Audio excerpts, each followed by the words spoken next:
Bonjour, cher public, chers salariés, chers freelanceurs, cher monsieur tout le monde et madame tout le monde. Dans cette vidéo, je reviens sur une question ou quelque chose qui pourrait se montrer très pressant, surtout par rapport au contexte d'aujourd'hui.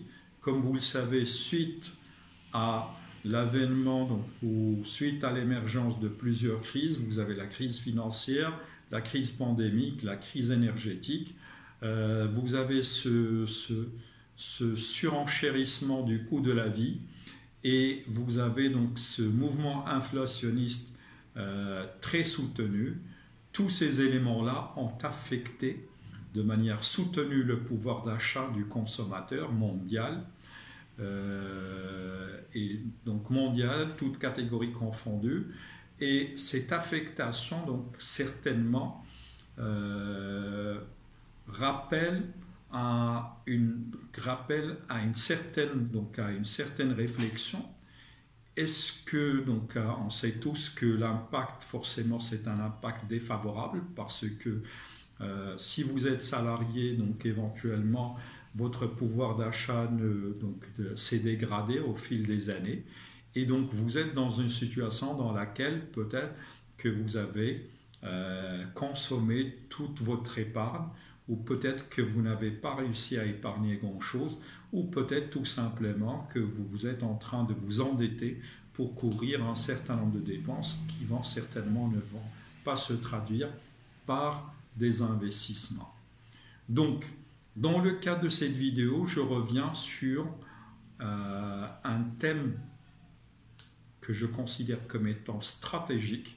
Donc, comment je peux devenir indépendant en 24 étapes.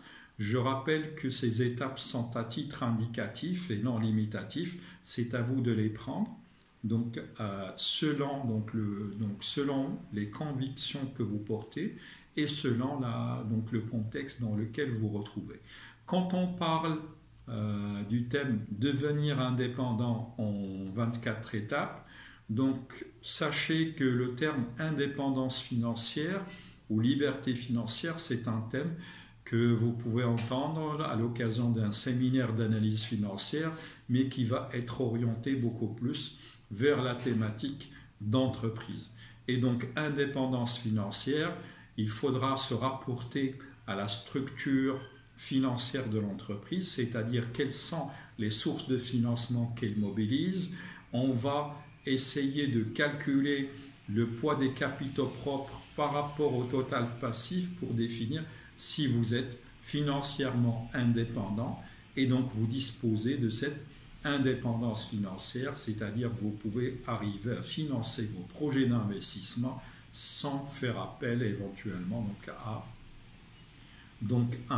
un endettement qui pourrait encore renforcer le risque financier de l'entreprise. Donc, partant de cette dimension, là on va essayer de réfléchir à cette indépendance financière, mais rapportée aux salariés, rapportée à monsieur tout le monde. Donc comment monsieur tout le monde pourrait arriver à se libérer financièrement parlant, ou peut-être comment il peut devenir financièrement parlant indépendant. Donc, être financièrement indépendant signifie avoir un revenu, des économies ou des investissements suffisants pour vivre confortablement tout au long de sa vie et remplir toutes ses obligations sans dépendre d'un chèque de paie, sans dépendre d'un virement qui provient d'une entreprise ou d'un salaire fixe. Donc c'est le but ultime d'un plan financier à long terme. Et donc, de par cette petite introduction, nous comprenons l'intérêt d'arriver à une situation dans laquelle vous ne serez plus dépendant d'un seul revenu, à savoir votre salaire. Donc, comment vous pouvez faire en sorte à ce que vous puissiez devenir indépendant de ce salaire ou de ce revenu ou de ce seul revenu. Donc, Cette vidéo s'adresse essentiellement aux jeunes diplômés qui sont sur le point de rentrer sur le marché du travail et également donc, les salariés qui ont fait l'essentiel de leur vie active et qui sont dans des situations de progression. Sachez que votre situation, vous pouvez encore l'améliorer en essayant de travailler sur cette indépendance financière. Et donc, sachez que votre indépendance financière ou liberté financière, et vous avez encore le temps et le soin de pouvoir la préparer. Vous pouvez introduire du changement dans votre vie, et ce, à n'importe quel âge, et que vous aurez, ou n'importe quelle étape dans laquelle vous y serez. Sachez que pour développer cette notion donc, de liberté financière, je reviendrai sur certains développements, donc en se concentrant sur l'ouvrage qui a été développé par Robert Kiyosaki, le cadran du cash flow. D'accord? Donc, comme présenté, comment je peux devenir financièrement indépendant en 24 étapes. D'abord, je commencerai par réinventer mon état d'esprit. D'accord? Deuxième étape, comprenez où vous êtes, c'est-à-dire vous avez besoin de connaître donc où est-ce que vous en êtes par rapport à votre projet professionnel, par rapport à la qualité de votre vie, par rapport aux objectifs que vous êtes fixés. Regardez l'argent positivement. Donc, regardez l'argent positivement, c'est-à-dire que votre perception de l'argent, c'est un outil qui devrait vous permettre d'améliorer votre qualité de vie et non pas devenir un esclave qui va chercher beaucoup plus à survivre. Quatrième étape, découvrez plus l'éducation financière. Donc ce thème d'éducation financière, c'est quelque chose sur lequel je vais revenir lors des prochaines vidéos.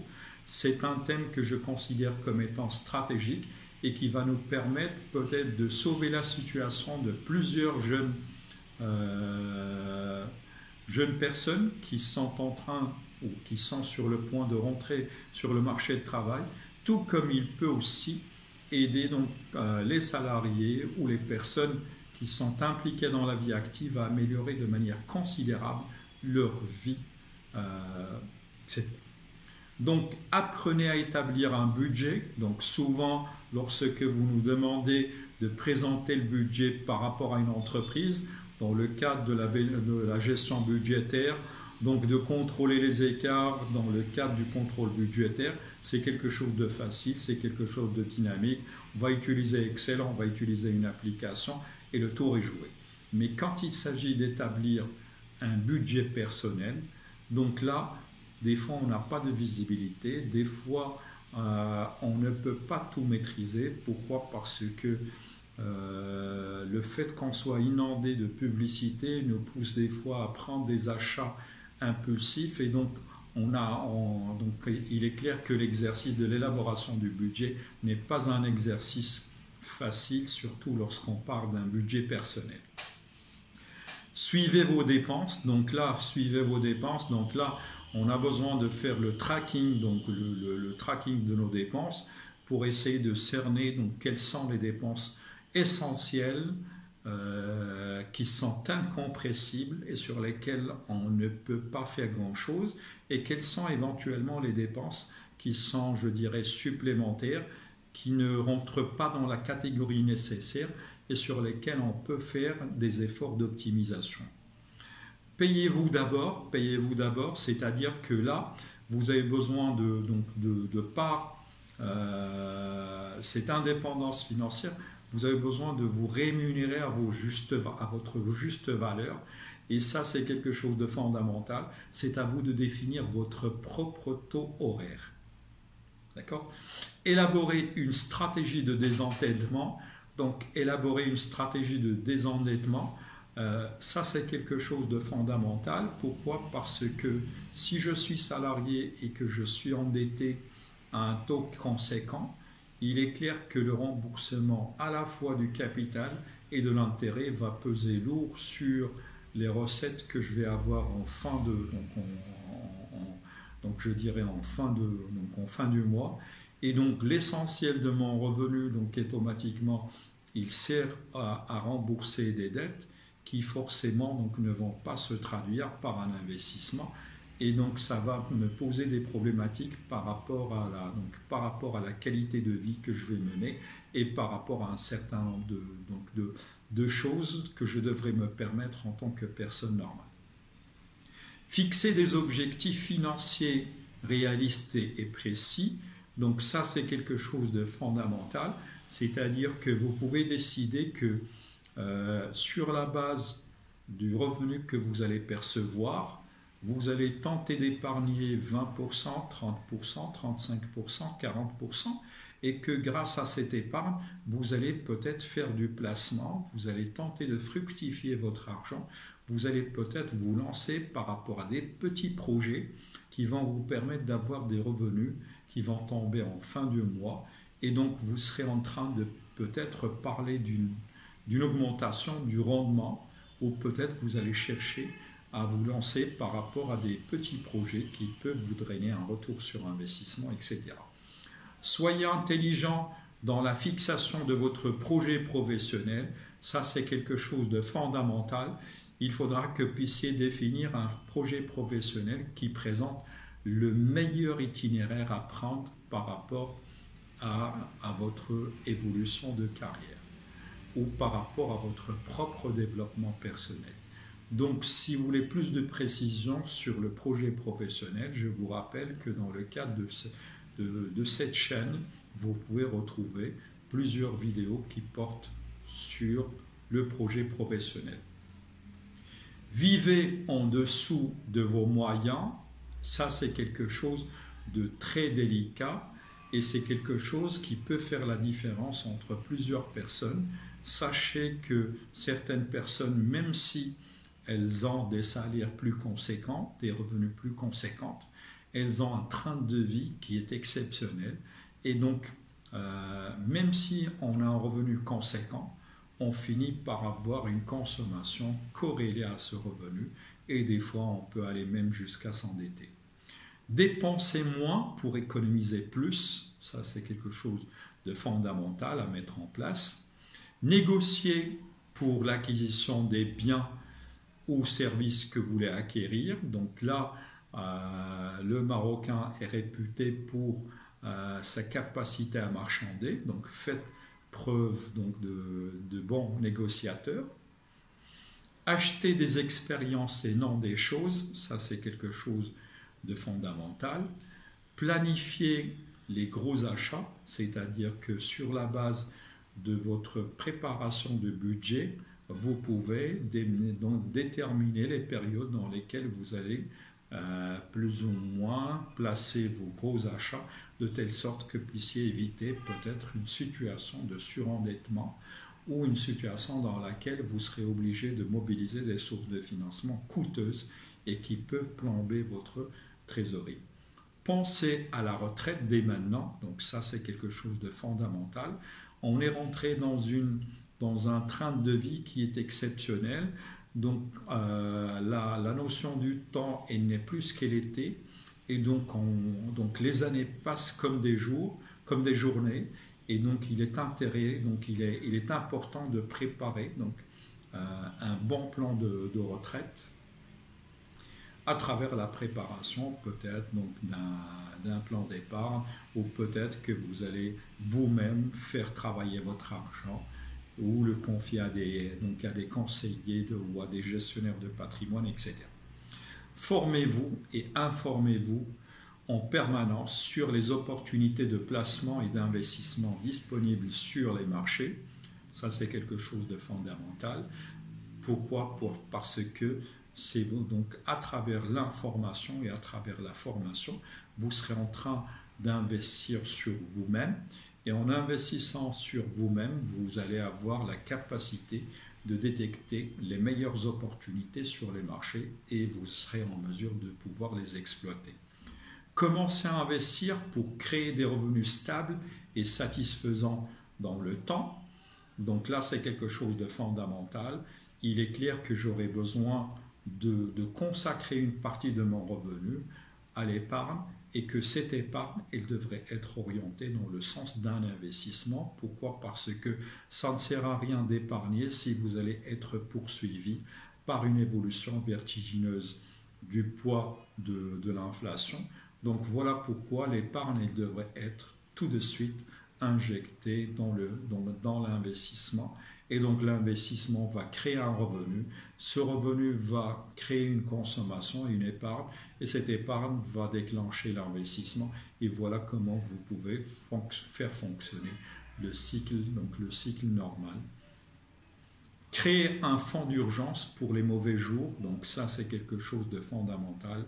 La vie nous réserve plein de surprises et des fois vous pouvez être à court de liquidité. Si vous avez déjà pris le temps et le soin de préparer un plan d'urgence, donc la situation sera facilement gérable. Si vous ne l'aurez pas fait, donc vous serez obligé de prendre certaines solutions qui peuvent des fois se montrer très douloureuses. Apprenez à maîtriser vos risques pour limiter vos pertes. Ça, c'est quelque chose de fondamental.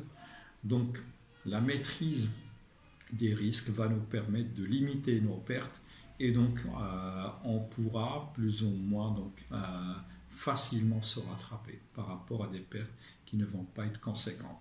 Travailler avec un conseiller financier, donc là c'est une étape, c'est une recommandation. Soyez généreux avec les autres.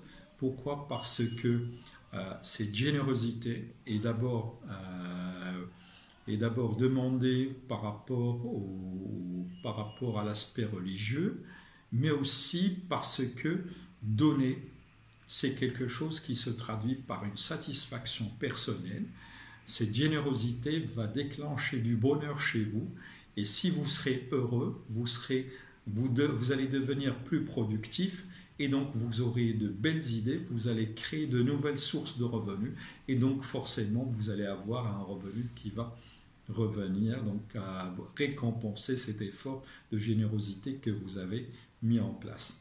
Investissez dans votre santé, c'est quelque chose de fondamental. Le capital de l'être humain, c'est sa santé. Voilà pourquoi il ne faut pas hésiter à investir dans le développement de sa santé. Donc par la santé, vous avez santé mentale, vous avez santé physique, etc. Créer des sources de revenus supplémentaires. Et ça, c'est quelque chose sur lequel je vais revenir dans les prochaines vidéos. Ma vidéo touche à sa fin. J'espère que j'ai réussi à faire le tour du sujet, à savoir devenir financièrement indépendant en 24 étapes. Donc, je vous salue et je vous donne rendez-vous dans la prochaine vidéo. Merci de votre attention.